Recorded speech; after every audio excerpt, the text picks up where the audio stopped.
Hello everyone, কেমন আছেন? আমরা ভালো আছি। আজকে রবিবার।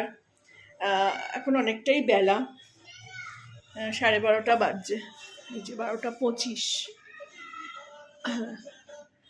মেয়ে বাড়িতে নেই, মেয়ে গেছে বিএসজি মিটিং আছে, ইউথ ফেস্টিভ্যাল, সেখানে গেছে। দেবরূপাকে নিয়ে গেছে আজকে গেস্ট হিসেবে। আর এদিকে ইন্ডিয়ান আইডল চালিয়ে দিয়েছি কালকের রাত্রিরেরটা, তো সেটাই দেখছি। ভাল লাগে আমার, আগেও বলেছি। আর এদিকে পুরো রান্নাঘর ছড়ানো। এই যে পুজোতে কলসি কেনার পর 3বার 3টে ফুটো পেলাম, সেই এমসিল লাগিয়ে লাগিয়ে তাকে রেখেছি। এখন আর জল পড়ছে না, খুবই ঠান্ডা জল খেয়ে একেবারে মন প্রাণ জুড়িয়ে যাচ্ছে। এদিকে কালকে বাজার ছিল, সবজি কিছু কেনা হয়নি, ফলই কেনা হয়েছে। ফলটা এখন আমরা একটু খেতে ভালোবাসি, মেয়েকে অফিসেও দিই, মেয়ে বাড়িতে থাকলেও খেতে ইচ্ছে করে, খেতে চায়।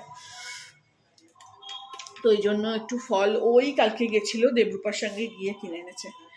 একটু কলা কিনেছি, আজকে এবারে অ্যাভাকাডো পেয়েছে। অ্যাভাকাডো পাওয়াই যায়, কিন্তু অনেক দাম বলে কিনি না। কালকে 70 টাকায় পাওয়া গেছে। পামাগ্রানেট কিনেছে, পেয়ারা, ওটা সবুজটা, এটা। এদিকে শশা আছে, এদিকে আঙুরটা আমরা খুব ভালো খাই, আর এত মিষ্টি আঙুর না, খুব ভাল লাগে। এদিকে দেখাই সাবুদানা ভিজিয়ে রেখেছি। আজকে একাদশী, অনেকে বলছে একাদশীটা করা ভালো। আগে জানতাম যে বিধবারাই শুধু একাদশী করে, কারণ আমার মা ঠাকুমা দিদিমার আমলে ওনারাই একাদশী করতো জানতাম। সদবাদের বলতো ওই দিনকে একটা মাছ খেতে হবে, কারণ আমি যখন শ্বশুর বাড়ি আসি যাই তখন শাশুড়ি তখন বলেছিল যে শাশুড়ি একাদশী করতো অ্যাকচুয়ালি। তখন আমার শ্বশুরমশাই মারা যাওয়ার পর তো বলতো যে ওই দিনকে অন্তত মাছ না খাও, অন্তত একটা পেঁয়াজের পকোড়া ভেজে দিত আমাকে, আমি খেতাম। কিন্তু এখন তো দেখি যে সব সধবা মানুষরাও, বিয়েওয়ালা মানুষরাও সবাই একাদশী করছে। দাঁড়ান, আমাকে দেখাই আগে। এখন দেখি যে সধবা মানুষরাও সব একাদশী করছে। এখন নিয়ম যুগ সব বদলে গেছে আসলেই। তো ফেসবুক, ইনস্টাগ্রামে অনেক সময় দেখছি যে একাদশীটা করা ভালো।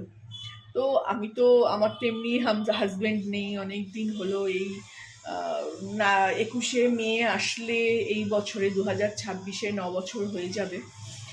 তো ভাবলাম যে রোজই তো মাছ মাংস খাওয়া হয়, মাছ মাংস ছাড়া খেতে ইচ্ছেও করে না, সত্যি কথা বলছি। মেয়ে তো একদম পারে না, আমিও পারি না, আমারও ভাল লাগে না। কিন্তু একটা দিন তো মানে নিরামিষ খাওয়া যেতেই পারে। আর নিরামিষের মধ্যেও ভালো মন্দ করেই খাবো, এমন নয় কি যা হোক তা হোক খাবো, মেয়েকে দেবো। মেয়েও ভালোবাসে না ওরকম ভাবে খেতে। তো ওই জন্যই আজকে সাবু ভিজিয়েছি। সাবু মাখাটা আগে একদিন করেছিলাম, ওই শিবরাত্রির দিন করেছিলাম। তো ওর খুব ভালো লেগেছে। আসলে আমার রান্না করাটা হয় আমার ছেলে মেয়ে কেমন লাগবে, কতটা ভালো লাগবে, সেই হিসেবে আমি রান্না বান্না করি। কি আমি তো যা হোক খেয়ে নেবো, আমার তো মানে ভাতে ভাতই ভীষণ ভালোবাসি। তাছাড়া ঝোল ঝাল, কালকে যেমন টমেটো পুড়িয়েছিলাম, কাঁচা শুকনো লঙ্কা একটা ভেজে নিয়ে মেখেছিলাম, খেয়ে নিলাম, ভাল লাগে আমার ভীষণ। আমি এসব ভালোবাসি। তো ছেলে মেয়ে পারে না খেতে।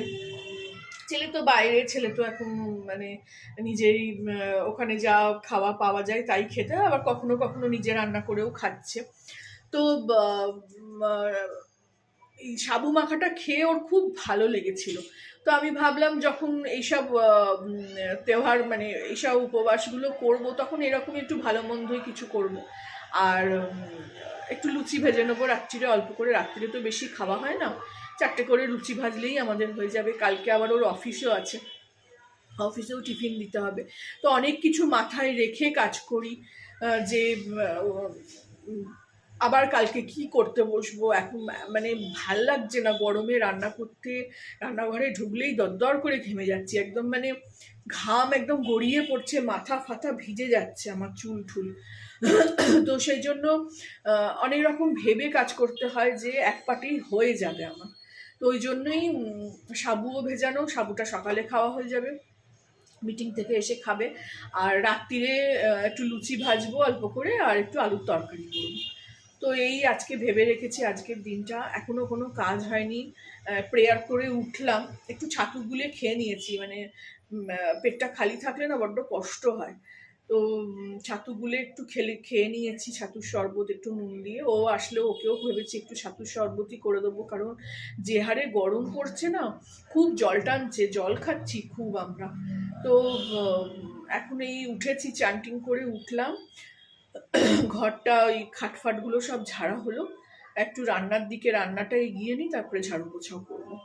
তো আজকে আপনাদের সঙ্গে সাবু মাখাটা শেয়ার করব, যে আমি কিভাবে সাবুটা মাখি। আর অসাধারণ খেতে হয়েছিল। ব্লিঙ্কিট থেকে একটু নারকোল কোড়াও আনিয়েছি, কলা তো এনেছি কালকে বাজারে। তো ওইসব দিয়ে মাখবো, যখন দেখাবো আপনাদের সঙ্গে শেয়ার করবো। তো চলুন, আজকের এই ছোট ব্লগ আপনাদের সঙ্গে শেয়ার করলাম, ছোট ছোট করেই করি। এখনো অত অভ্যস্ত হইনি ব্লগ করায়, তো যেরকমভাবে পারি সেরকমভাবে করি। আপনাদের ভালো লাগে জেনে আমার খুব ভালো লাগে তখন। তো চলুন এখানেই ব্লগটা শেষ করি। ভালো থাকবেন, আজকে সানডে ভালো করে কাটান, দিনটা ভালো করে যেখানেই আছেন, যে যেখান থেকেই দেখছেন। ভালো লাগলে আমার চ্যানেলটাকে লাইক, শেয়ার অ্যান্ড সাবস্ক্রাইব করে দেবেন। যারা এতক্ষণ দেখলেন অবশ্যই একটা লাইক করবেন, তাতে আমার ভালো লাগে দেখতে। চলুন এখানেই ব্লগটা শেষ করছি। Thank you for watching.